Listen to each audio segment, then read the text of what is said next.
로 인해서 사업장은 5명 이하로 모이고 또 교일량에서는 비대면으로 예배를 진행하되 방송 송출 목적으로 전체 인원 중에 20명 이하로 예배를 드리라라고 이렇게 이야기하고 있어요. 그러므로 오늘 우리는 우리 숫자를 볼 때는 이제 방송 송출을 위해서 모이는 그런 숫자가 되었습니다. 저는 저희 교회 성도들에게 대면 예배 꼭 드려야 됩니다, 안 드리면 망합니다, 이런 말 안 해요. 왜요? 그분들의 마음이 오직하겠어요. 함께 더불어 예배하고 싶은 그 간절함이 있는데, 그래서 제가 못나무에게 문자를 한번 넣었더니 뭐라고 답신하면, 목사님 지금 답답해 미치겠어요, 이런 말을 하더라고요. 그런데 이러한 가운데요, 우리 한국교회가요 지금 중국의 삼작교회가 되어져 가고 있어요. 중국의 삼작교회는 중국 정부가 이러라 하면 그렇게 하고 저래라 하면 저렇게 하고 그렇게 움직이지 않습니까? 50명 미만으로 모여라 하면 49명 모이고, 20명 미만으로 모이라면 19명 모이고, 5인 이상 모이지 말라 하면 4인이 모여야 되고, 정말 비대면 예배 드려라면 비대면 예배를 드리는 한국교회가 되어버렸어요. 이런 상황 속에서 어느 장로님이 이런 고백을 했어요. 비대면 예배를 몇 달 동안 드리다 보니까 이제는 주일날이 언제인지 그도 까먹고 지내더라. 뭐 그러면서 그 언제든지 우리 교회 예배 드리면 되지, 이러한 생각을 가지고 살아가게 되더라는 거예요. 평신도도 아닌 장로님이 그러한 생각을 갖게 되고 그렇게 하고 있더라라고 하는 그런 이야기예요. 여러분들은 어떻게 생각하세요? 대면 예배가 옳다고 생각하세요? 비대면 예배가 옳다고 생각하세요? 왜 코로나19 확진자가 교회에서 나왔다라고 하는 소리를 들으면 혹시 우리 교회도 그렇게 되지 않을까? 왜 교회에 올 때마다 그리한 두려움을 가지고 우리가 교회에 나와야 되는가요? 한번 톡 까놓고 이야기해 보면, 여러분 일상생활 한번 생각해 보세요.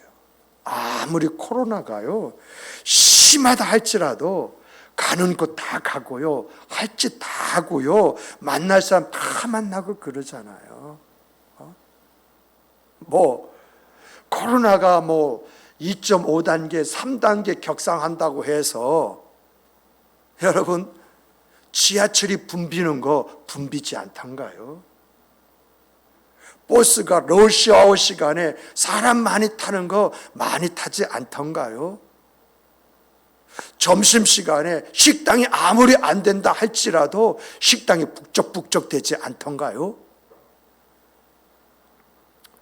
그런데 왜 교회만 가면은 코로나19에 감염될 것 같은 그런 생각을 하고 있을까요?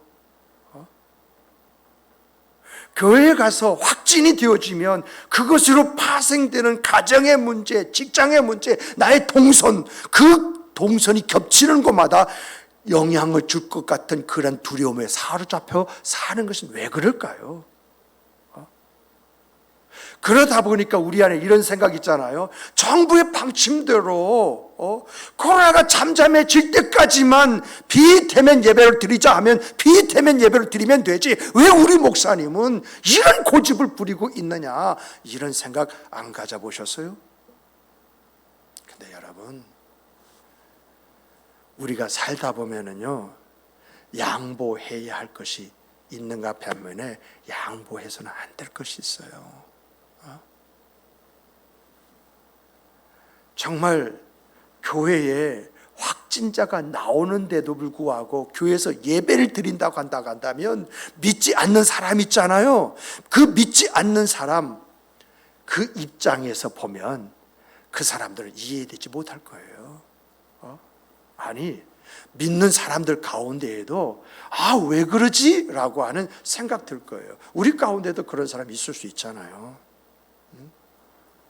그런데 여러분, 우리가 알아야 할 것은 하나님의 자녀인 여러분과 저는요, 비본질적인 것을 얼마든지 수용할 수 있어도 본질적인 것은요, 지켜야 돼요.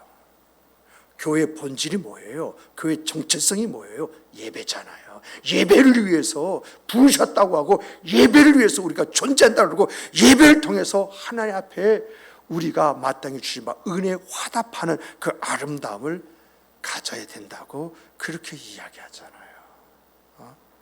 그래서 하다못해 초대교회로부터요, 그 원형극장에서 예수 믿는다고 하는 것 때문에 죽어가는 그런 사람들 지켜봄에도 불구하고 오늘이 주일이라는 것 때문에 어디에선가 찬양이 나오니까 다 함께 찬양하고 함께 기도하고 함께 예배하는,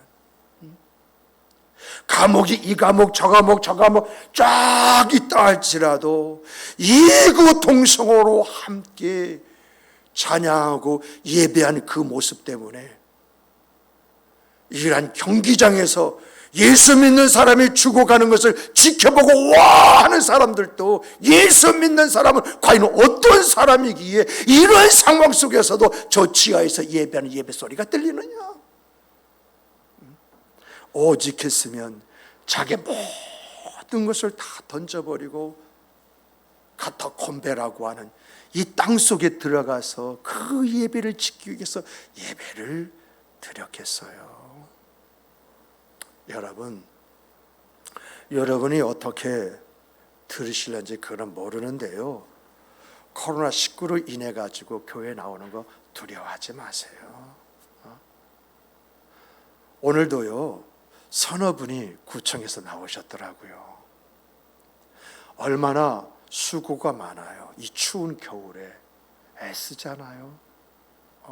그래서 따뜻하게 맞이했어요. 아유, 수고가 많습니다. 이렇게 애를 쓰는데 제가 도와드릴 것이 뭐가 있겠습니까? 하고 물어봤어요. 그랬더니 그 여자분이요, 타고 이야기하는데 뭐 밑엔 또 사람이 있었다고 그래요. 남자고 여자 두 분이 왔는데 어쩔 줄을 모르는 거예요. 제가 부딪힐 필요가 뭐가 있어요? 그분은 그분 일하고 나는 내 일하는데 서로의 존중이라는 아름다움이 있어야 되잖아요. 그래서 저기 잠깐만 저 따라오시겠어요? 저희 교회는 이렇게 방역을 하고 그리고 이 3층까지 같이 올라와서 이렇게 의자마다 소독제가 있어서 방역을 하고 떨어져서 이렇게 앉고 있습니다. 그리고 그때 또 제가 공교롭게 이 소독을 하기 위해서 소독통을 들고 막 뿌리고 있었거든요. 제가 또 이렇게 방역을 합니다. 그래서 최대한 여러분들의 수고를 좀 덜어드리기 위해서 애를 쓰고 있습니다. 했더니 고맙습니다. 그냥 이렇게 나오는 것이 저희도 힘들어요. 그렇지만 이렇게 해주시니까 너무너무 고맙습니다 하고 갔어요. 이렇게까지 하는 것은 예배 하나입니다. 예배 하나. 예배 하나를 지키자. 이 예배가 무너지면 다 무너지기 때문에, 이 예배 하나 때문에 이렇게 방역을 하고 애를 쓰고 수고하는 거죠. 사실 제가 신방을 가서 이렇게 보니까, 목사님, 우리 교회처럼 안전한 곳이 또 어디 있어요? 식당에 가도 그렇고 어디를 가도 그렇고 자리마다 소독제 이렇게 놓고 있는 곳을 찾아보기 힘들고, 가는 곳곳마다 자기 체온을 재볼 수 있는 것도 없고, 또한 손 소독을 통해서 깨끗하고 정결하게 하고, 예배 때마다 꼭 그 전에 이렇게 방역하고 있는 그런 교회가 어디 있고 그렇게 안전한 곳이 어디 있어요? 그래서 저는 우리 교회가 그 어떤 것보다 안전한 곳이란 걸 믿어요. 그 말 들으니까는요, 기분이 뿌듯하더라고요. 잘하고 있구나. 우리 성도들이 교회를 안정된 곳으로 이렇게 생각을 하고 있구나 라는 생각을 들어서 얼마나 고마운지 몰라요. 여러분, 교회는요, 예배를 위해서 있는 곳이에요. 그래서 교회의 본질, 정체성은 뭐냐? 예배이다 라고 하는 것이거든요. 그런데 오늘 이 본질을 이야기하려고 하는 것이 아니라 오늘은 교회 기능이 뭐냐? 교회의 본질은 당연하게 예배라고 한다면 교회가 가지고 있는 기능이 뭐냐? 이 기능을 이야기할 때에 이 교회가 왜 세워져 있느냐? 또 더 나가서 교회의 기능이 뭐냐? 또 우리 교회가 나가야 할 그런 방향이 뭐냐라고 하는 것을 함께 이제 나누면서 은혜를 받고자 해요. 여러분, 교회는 따라서 해보세요. 하나님의 교회이다. 본문에요. 본문에 고린도에 있는 하나님의 교회라고 이렇게 나왔어요. 그냥 고린도 교회 하면 얼마나 좋아요? 그런데 고린도에 있는 하나님의 교회래요. 그러면 우리가 여기에서 고린도라는 곳을 한번 이제 살펴봐야 되지 않겠어요? 고린도라고 하는 것은 어떤 곳이냐? 환경적으로 살기가 너무너무 좋은 곳이에요. 여러분과 제가 꼭 함께 성지 탐방을 했으면 참 좋겠어요. 그래서 제가 선지 탐방을 함께 했으면 참 좋겠다 해가지고 성지 순례를 하고 난 다음에 몰래, 여러분들 몰래 저만 저희가 아는 방법으로 뭘 사느냐? 어떤 분 벌써 웃으시는데 루또 한 장을 샀어요. 그거 맞으면 전 교회 성도들 다 끌고 내가 아는 대로 성지 순례만 가버리라. 가서 가이드가 해주는 이야기가 아니라 내가 지금까지 가지고 있는 것을 가지고 함께 나누어야겠다. 이런 생각을 가졌었거든요. 근데 그게 하나님 뜻이 아니었던가 봐요. 난 붙을 줄 알았는데 그게 떨어질 줄 어떻게 알았어? 100원짜리 하나도 안 맞더라고요. 근데 여러분, 이 고린도라는 것은 딱 볼 때는 큰 산 위에 올라가 있는 것 같은데요, 그게 딱 올라가면 평지예요.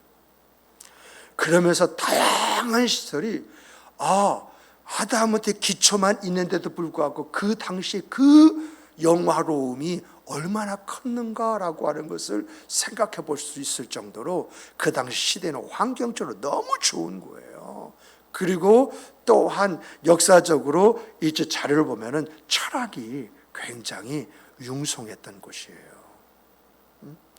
그리고 경제가요, 이 무역이 잘 되어가지고 얼마나 그 경제적으로 부유한 도시인지 몰라요.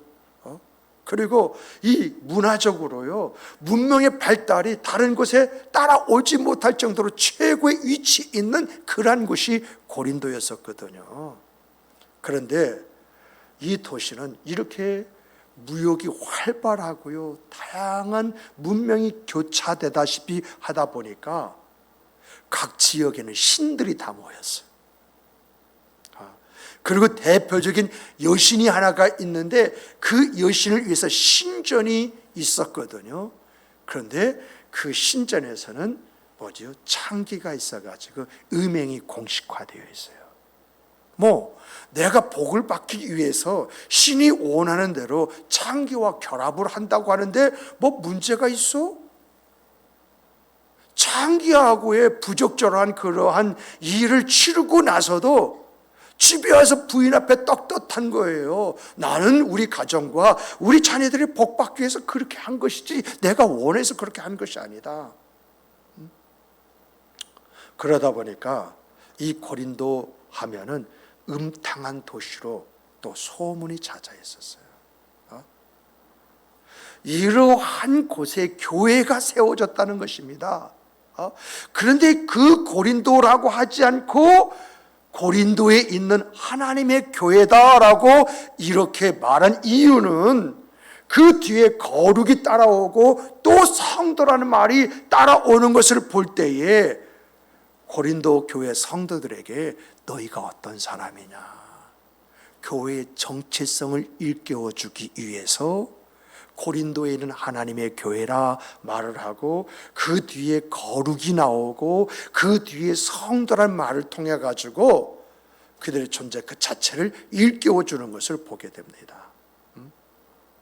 다시 말하면은요, 이 고린도에 있는 하나님의 교회, 이 교회는 고린도라는 지역에 있지만은 이 교회 다니는 성도들이 어떤 사람들이냐, 이것을 일깨워 주기 위해서 지금 2절에서 그렇게 교회를 강조하고 3절에서 주의 이름을 부른 자라고 이야기하고 있는 것이거든요. 그러면 우리가 여기서 고린도 교회가 가지고 있는 문제가 뭐냐? 여러분, 가지고 있는 문제가요, 한 8개로 압축할 수가 있어요. 거기에 첫 번째가 뭐냐? 교회 내에 나는 아볼로파, 나는 바울파, 나는 베드로파, 나는 예수 그리스도파 하고 한 교회 안에 이렇게 네 분류로 분파가 쪼개져 있었다는 거예요. 그런데 이렇게 분파가 나누어져 있다 보니까 어떤 문제가 일어나느냐? 자기에게 소속되지 않는 사람 배척해버리는 거야. 아주 무시해버리는 거야. 그러다 보니까 사도 바울이 뭐라고 했냐? 고린도전서 3장에서 너희가 바로 하나님의 교회, 하나님의 전이 아니냐, 이렇게 이야기해요. 그리고 두 번째로 보면은요, 근친 상간을 비롯해서 음행이 교회 안에 있었거든요. 뭐 밖에 나가서 신전에서 그 짓하고도 떳떳하는 것이고, 또 근친 상간의 문제가 있음에도 불구하고 그냥 교회 내에서 그걸 허용해버리고, 이런 문제가 있으니까 사도 바울이 고린도전서 6장에서 뭐냐? 너희는 하나님의 성전이, 성령이 계시는 성전이 아니냐, 이 이야기를 하는 거거든요. 그리고 세 번째는 성도들이 어떤 분쟁이 있으면 서로 은혜해서 해결해 나가는 것이 아니라 세상법에 와서 서로 이제 고소해가지고 삿대질하고 법의 판결을 받고 이러거든요. 그리고 우상 제물이요, 바친 제물을 꺼리낌 없이 막 먹고 우상 숭배하고, 또 성찬에 문제가 있고 은사를 남용을 하고, 예수 그리스도가 부활했느냐 안 했느냐 이 가지고 시끄럽고요, 죽은 자가 부활할 것이냐 말 것이냐 이까지 떠들고 싸우고 말입니다. 이런 문제가 고린도 교회 안에 있었단 말입니다. 이러한 고린도 교회 문제를 해결하기 위해서 교회는 세상 사람들의 모임이 아니라 하나님이 택하시고 하나님이 부르신 사람들의 공동체이다. 그러므로 교회 안에 있는 성도들은 분별된 삶, 거룩한 삶을 살아야 된다라고 하는 것을 이야기하고 있거든요. 근데 여러분, 우리가 고린도전서를 이렇게 쭉 읽어볼 때에 이렇게 우리가 성별되고 거룩한 삶을 살아야 된다라고 할 때에 성령을 이야기하면서 너희가 성령의 전이 아니냐, 그래서 너희가 하나님의 성전이다, 이렇게 이야기를 하잖아요. 근데 여기에 숨겨진 이야기가 있어요. 여러분, 성령은요, 첫 번째가 뭐냐라고 할 때, 여러분, 성령의 세례가 있고요, 성령의 내주가 있고요, 성령의 충만함이 있어요. 성령의 이제 세례라고 하는 것은 뭐냐라고 할 때, 성령의 세례 이런 거예요. 여러분들이, 우리 목양교회 성도들 이걸 좀 정리했으면 좋겠어요. 성령의 세례인데 성령의 세례 받았어 안 받았어? 성령의 세례가 뭐야? 이게 아니고요. 성령의 세례라는 것은 내가 예수 그리스도를 어느 날 만나서 예수 그리스도를 믿게 되었어요. 예수 그리스도를 믿게 되니까 내 죄가 있네, 내가 믿지 않았던 것이 죄였었고, 내가 교회를 대적한 것이 죄였었어요. 이 죄를 깨닫고 어떻게 해요? 회개하면서 내가 이제는 주를 위해서 살겠다고 마음을 갖게 된 것이 성령의 세례예요. 그래서 성령이 아니고서는 하나님을 아버지라 부를 수가 없고, 성령이 아니고서는 우리 주 예수 그리스도를 주라 부를 수가 없느니라. 그러면 이 자리는 여러분과 저는 어떤 사람인가요? 성령의 세례를 받은 사람인가요? 받지 못한 사람인가요? 구분이 안 되세요. 마스크를 쓰셔서 여러분들의 표현을 제가 읽지를 못하는 것이군요. 그렇죠. 우리는요, 성령의 세례를 받은 사람이에요. 이 성령의 세례를 받을 때에 뭐죠? 먼저 우리의 입으로 예수 그리스도는 나의 주, 나의 하나님이다라고 하는 시인 고백이 나와야 되고요. 그럴 때 성령이 냅다 너는 하나님의 것, 하나님의 사람, 그것에 인침이 나와요. 이게 인침이 성령의 세례예요. 믿으십니까? 그러면 이 성령의 세례를 받을 때 보니까 사람들에게 좀 현상들이 다 각기 다르더라고요. 어떤 사람들은 이 성령의 세례가 확 임했을 때 큰 감동이 일어나고요. 어떤 격동함이 일어나서 팍 떠는 그러한 역사도 일어나고요. 어떤 사람은 잔잔하지만 아멘 하면서 어떤 그 확신이 그 안에 쑥 하고 드러나고 표현되어지는 것을 보게 돼요. 이렇게 성령의 세례는 뭐냐? 내가 예수 그리스도를 믿을 때 나타나는 그런 현상들.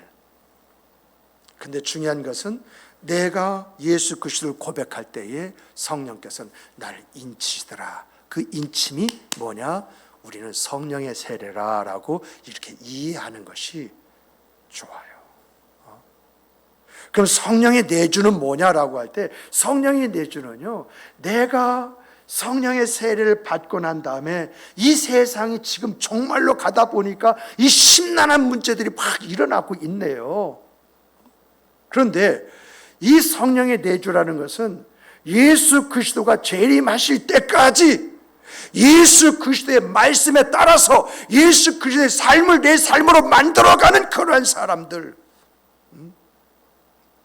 그래서 성령이 내주하여 예수 그리스도의 생과 그 삶을 살아가는 사람들 향하여 너희가 하나님의 전인 줄 알지 못하느냐, 성령의 전이다라고 이렇게 이야기를 하는 거예요.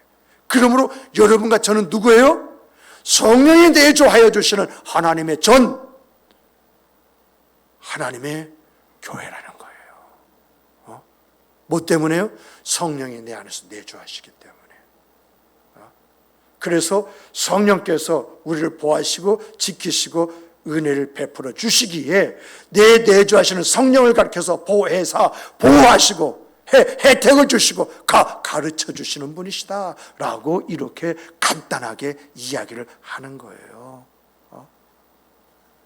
정말 여러분, 우리가 여기서 조금 더 구분을 하고 좀 알아야 될 것이 있는데, 가끔가다 사람들이 우리 향해서 좀 이런 말 하잖아요. 하나님의 성전이면 당신이 교회 아니냐, 이런 말 하잖아요. 당연하죠. 그런 말 하는 거. 그런데 우리가 알아야 할 것은요, 아까 이야기한 것처럼요, 고린도전서 3장 16절에서 이제 우리를 향해서 하나님의 전이라 말하는 것은 교회 내에 많은 파들이 있었어요. 대표 중에 바울파, 그리고 이제 아볼로파. 왜 이런 이야기냐면은 바울이 복음을 전해서 고린도 교회에 세워졌는데, 바울이 떠나고 난 다음에 아볼로라는 사람이 와가지고 고린도 교회를 아름답게 만들었거든요. 그러다 보니까 바울을 추종하는 사람, 그리고 더 나가서 아볼로 추종한 사람이 나왔어요. 근데 그 외에 추종하지 않는 사람들이 있잖아요. 그 사람들이 난 누굴 추종할까? 그래, 예수님의 수제자 난 베드로를 추종을 해. 그래? 그럼 누가 있을까? 그래, 우리는 예수님을 추종을 해. 하다 보니까 네 파가 그 안에 있었어요. 그러한 사람을 이제 향하여서 이제 너희가 하나님의 성전 아니냐. 성령께서 너희 안에 계시는데 어떻게 너희가 나누어질 수가 있느냐. 너희는 하나이다. 성령 안에서 하나이다. 그러므로 나누어질 수가 없다라는 것을 이야기하기 위해서 고린도전서 3장에서요 하나님의 전이라는 것을 이야기한 거예요. 그리고 여러분 고린도전서 6장 19절 보면은요, 너희 몸은 너희가 하나님께로 받은 바 너희 가운데 계신 성령의 전인 줄 알지 못하느냐 이렇게 이야기했던 것은요, 여러분 그 교회에 근친 상간이 있었잖아요.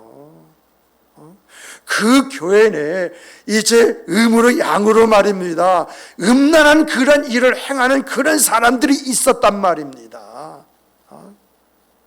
그러한 사람들에게 너희가 누구냐? 하나님의 형상으로 지음을 받은 사람들이 아니냐? 너희 몸은 너희 몸이 아니라 하나님의 지체이지 않느냐? 그리스도의 지체이지 않느냐? 너희가 하나님의 나라를 유업으로 받으려고 한다면 너희 내 안에 있는 근친상과 철폐해야 되지 않느냐? 너희 안에 있는 음행을 단절해야 되지 않느냐? 성령이 내주하는 사람이라고 한다면 단호하게 이런 것을 배격하고 성별된 사람으로 거룩함을 가지라고, 그래서 하나님의 전이라는 말을 한 것이거든요. 그런데 우리가요 이런 부분에 대해서 잘 모르니까 그렇게 이야기하는 사람, 그 사람 앞에서 반론을 제기하지 못하고 나의 어떤 분명한 이 정체성을 살리지 못하는 문제가 우리 안에 있거든요. 그러니까 고린도전서 3장에 나오는 하나님의 전이라는 말은 어떻게 성령이 한 분이시지 않느냐, 그래서 성령도 하나요, 세례도 하나요, 믿음도 하나라고 한 것이거든요. 이 하나인데 그것이 나누어질 수가 있느냐? 아니다. 너희 자체는 하나님의 전이다, 이런 이야기예요. 두 번째는 음란으로부터 그들을 지키기 위해서, 거룩한 성도로 성별하기 위해서 너희가 하나님의 전인데 어떻게 너희가 음행으로 너희 몸을 더럽힐 수가 있겠느냐? 그럴 수 없다. 그것을 이야기하기 위해서 이제 사도 바울이 고린도전서 6장에서 그 이야기를 한 것이거든요. 그러므로 여러분과 저는요 이러한 말씀 앞에서 하나님의 전, 성전이다라고 하는 그 말에 대한 의미를 분명히 알고 있을 때에 하나님께서는 하나가 되기를 원하셔서, 그리고 우리가 거룩하기 원하셔서 이러한 부분에서 우리의 존재성을 일깨워 주시기 위해서 이러한 말씀을 하신 것이구나. 결국 나누어서 이렇게 마음대로 하라고 이제 한 이야기가 아닌 거구나. 그래서 여러분 고린도전서 3장 나오는 것은요 1장부터 읽어보면 그 이야기고요, 고린도전서 6장에 나오는 것은 5장부터 음행의 문제가 나오거든요. 음행의 문제 나오면서 결론적으로 그것을 이야기하는 거예요. 그러면서 전체적으로 이제 쫙 이야기하면서 고린도전서 13장에서 딱 뭐냐, 우리들의 문제가 뭐냐, 너희들의 문제가 뭐냐, 그건 사랑이 없는 것이 우리의 문제이다. 그래서 사랑이 없으면 우리는 꽹과리와 같다고 표현하면서 그들을 일깨워주고 있는 것이 고린도 전서입니다. 그러니까 우리 목양교회 성도들은요 단편적으로 그런 것을 보는 것이 아니라 고린도 전서는 전체를 보면서 뭘 이야기하려고 하는 것이냐, 이것을 볼 줄 알고 고린도 후서에서는 이런 문제가 회복된 그런 고린도 교회에게 사도 바울은 무엇을 요구하고 있는가 라고 하는 것을 볼 때에 결국 우리의 생각과 삶에서 내가 고쳐야 할 것, 회복할 것이 무엇인가, 이걸 생각하게 되어지고, 더 나아가서 하나님이 원하시는 그런 생과 삶을 살아갈 수가 있다는 거예요. 이러한 부분들이 뭐냐, 성령이 내주하시기 때문에 오늘 우리가 가져야 할 모습을 이야기하고 있는 거거든요. 그럼 마지막으로 성령의 충만함은 뭐냐 라고 할 때, 성령의 충만함은요 여러분 특별한 어떤 시기에 특별한 방법으로 우리를 일깨워 주시고요, 또한 큰 어떤 은혜를 체험케 하시는 하나님의 방법이에요. 그런데 이 성령 충만하면은요, 특징이 있어요. 어떤 특징이 있느냐라고 하면은, 여러분, 어떤 사람에게는요, 이 성령의 충만함이 있고 어떤 사람이 없어요. 그리고 성령 충만함을 경험한 사람에게는요, 성령 충만함이 지속 반복적으로 주어져요. 그러니까 이런 말을 간단하게 말하면 성령이 충만함은 상대적이고 반복적이다, 이렇게 이야기하고 있거든요. 그러니까 우리 중에는 성령의 세례를 받고 성령의 내주하심을 이제 가지고 있는데, 그런데 어떤 사람은 성령의 충만함을 받기도 하고 어떤 사람은 성령의 충만함을 경험하지 못하는 그런 일들이 있다는 거죠. 그런데 이 성령의 충만함이라는 것은 한 번 경험한 사람에게는 지속 반복적으로 주어지고 나타나는 특징이 있더라라고 하는 그런 이야기예요. 정말 여러분과 제가요, 이 성령의 충만함을 얻기 위해서는 어떻게 해야 할 것인가 라고 할 때에, 여러분과 저는요, 지혜로운 것이 뭐냐라고 할 때, 이 성령 충만함이 우리 안에 지속적으로 반복적으로 주어지고 나타나게 만드는 그런 생과 삶을 살 때에 하나님은 그 사람 통해서 역사하신다, 그 사람 통해서 일하신다, 이런 결론에 도달하게 되어지는 거예요. 그러다 보니까 여러분과 저는요, 성령 충만을 사모해야 돼요. 성령 충만을 받기 위해서 기도한다라고 하면 아마 작정을 하고 한번 기도해 보는 것이고요, 정말 기도 제목 속에 성령 충만함을 체험하게 해주옵소서 간절히 부르짖는 그 부르짖음이 있을 때에 어느 날 갑자기 성령의 충만함이 다양한 은사와 같이, 말씀과 같이, 다양한 기적과 같이 쫙 하고 내게 임할 때, 주여 주여. 그런데요, 한번 이렇게 성령의 충만함을 받은 사람이 어떤 이상을 받다, 그 사람이 이상이 자주 와요. 성령 충만한 가운데 어떤 말씀을 들었다, 그 사람에게 주여라고 할 때 말씀이 들려요. 성령 충만을 경험한 어떤 그 사람이 가슴에 뜨거운 어떤 불들이 있었다고 한다면 그 사람에게는 순식간에 뜨거운 불로 하나님의 일들을 이루게 만드는 역사를 펼치는 것을 보게 됩니다.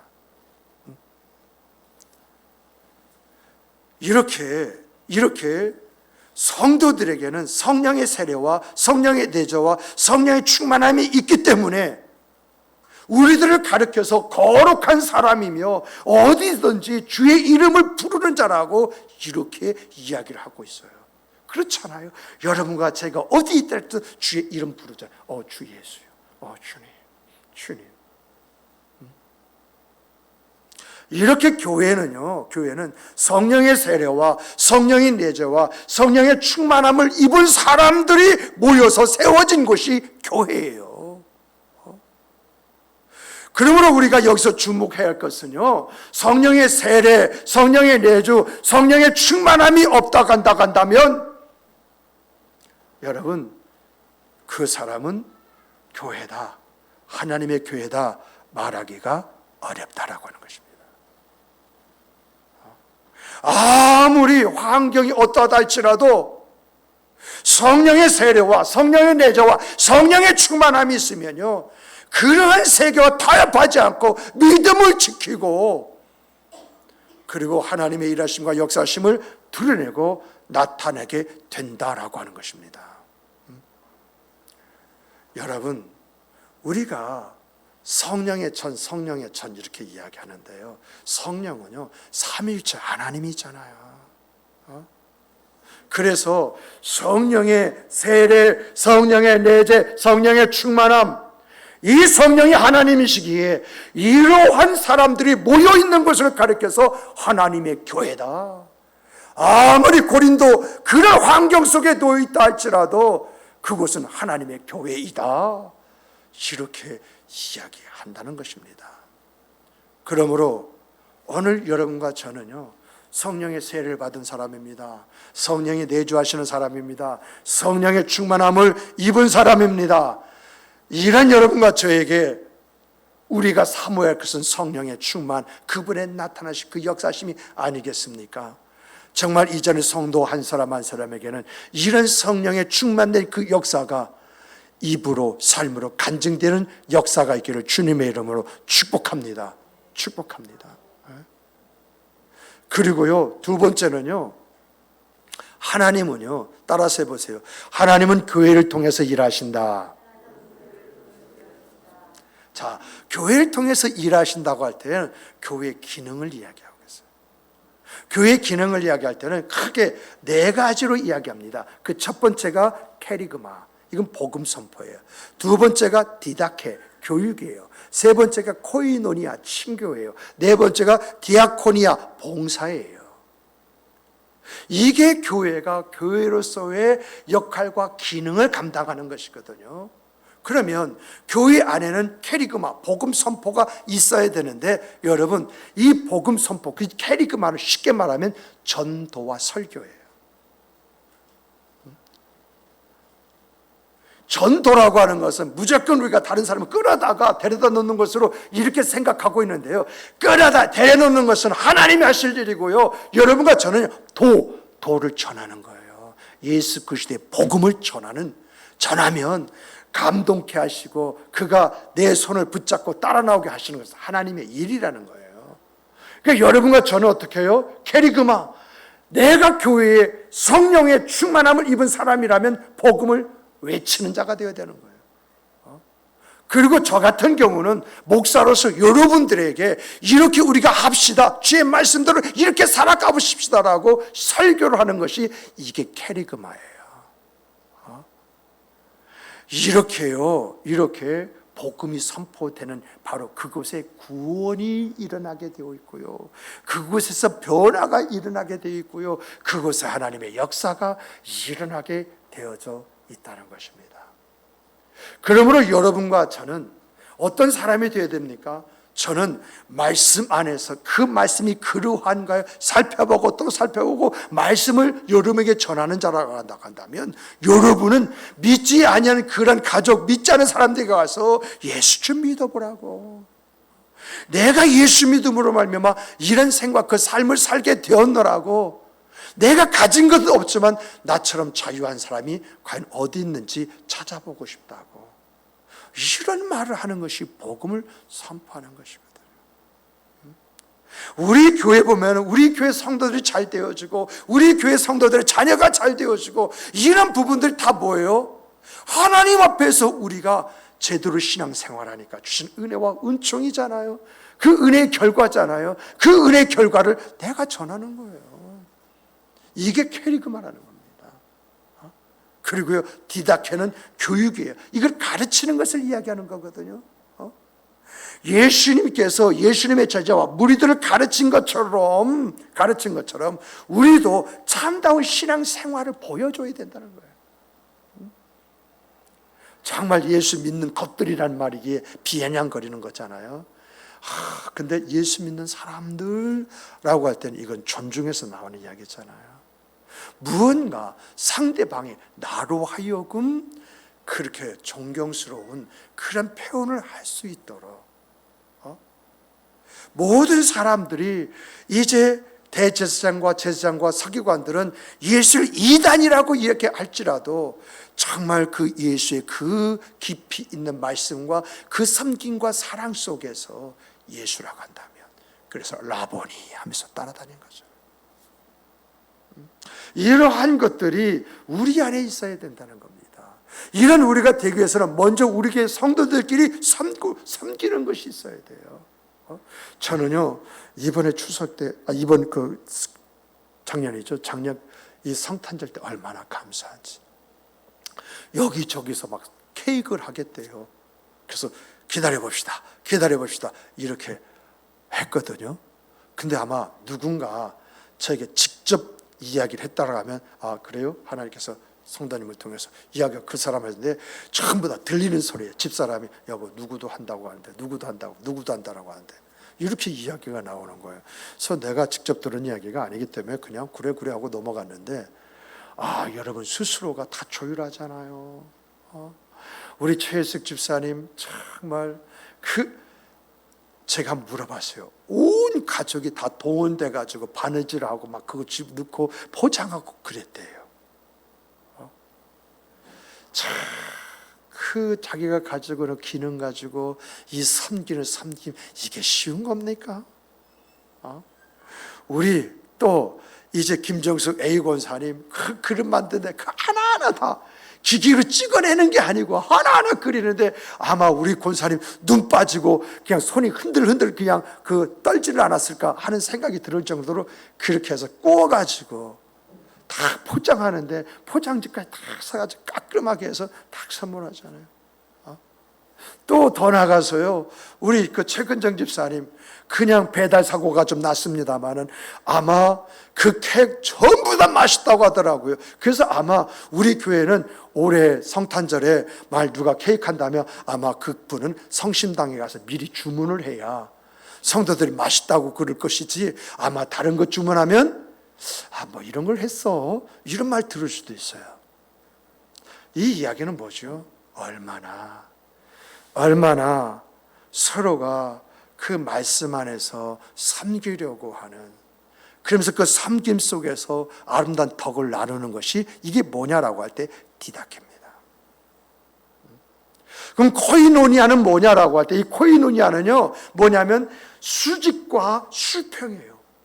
위로는 하나님과 나의 관계를 이야기하고 옆으로는 뭐죠? 성도들과의 그 관계를 이야기하고 있거든요.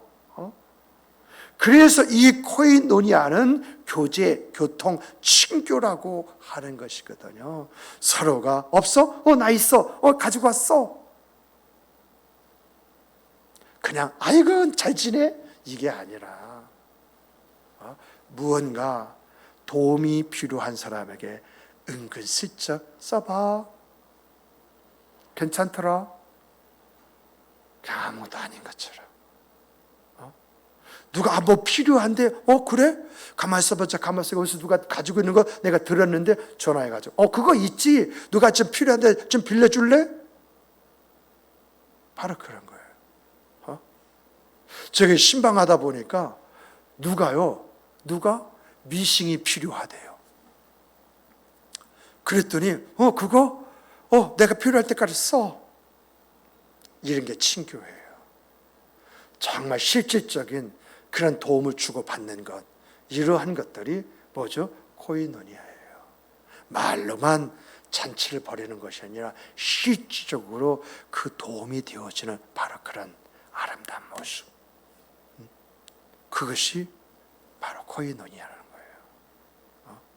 그리고 네 번째는 뭐죠? 디아코니아, 이 봉사거든요. 예수님께서 이런 말씀하셨어요. 너희 중에 이제 크고자 하는 자는 너희를 섬기는 자가 되고, 너희 중에서 으뜸이 되고자 하는 자는 그 사람의 종이 되어라. 인자가 온 것은 섬김을 받으러 온 것이 아니라 섬기러 왔다고 이렇게 말씀하셨잖아요. 그리고 히브리서를 보면 뭐라고 나와 있느냐 하면은 이런 말씀, 우리가 하나님의 보좌 앞에 나갈 때까지, 우리 주 예수 그리스도는 우리가 그 보좌에 나갈 때까지 봉사하시고 수고하시다, 이렇게 나와 있어요. 봉사라고 하는 것이 어떤 것인가라고 하는 것을 우리에게 가르쳐주고 있는 것을 우리가 보게 되거든요.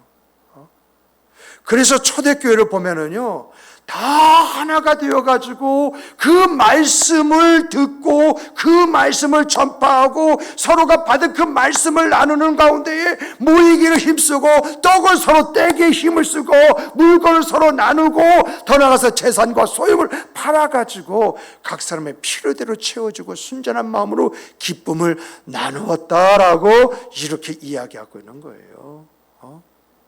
이러한 초대교회 성도들의 삶을 보면서 세상에 이렇게 사는 사람이 어디 있는가 해서 나도 그렇게 살았으면 좋겠다 해가지고 초대교회 성도들 보고 전도하지도 않았는데 그 사람들을 교회에 들어오기 시작하면서 물밀듯이 들어오는 역사가 있었다라고 하잖아요.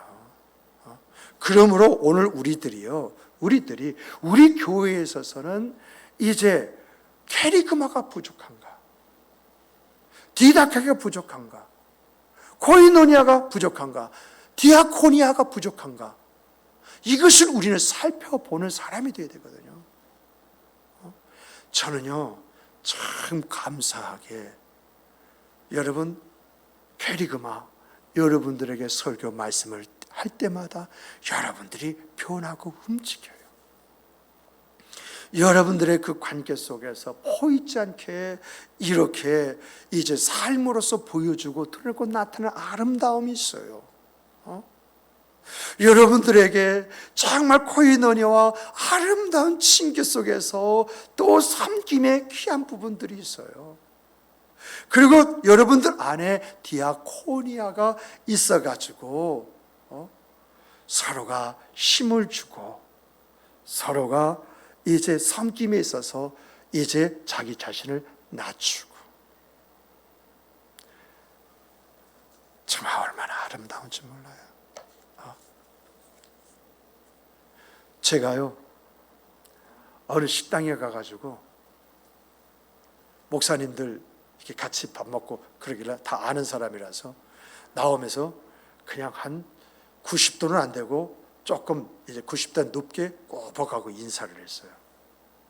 맛있게 드시고.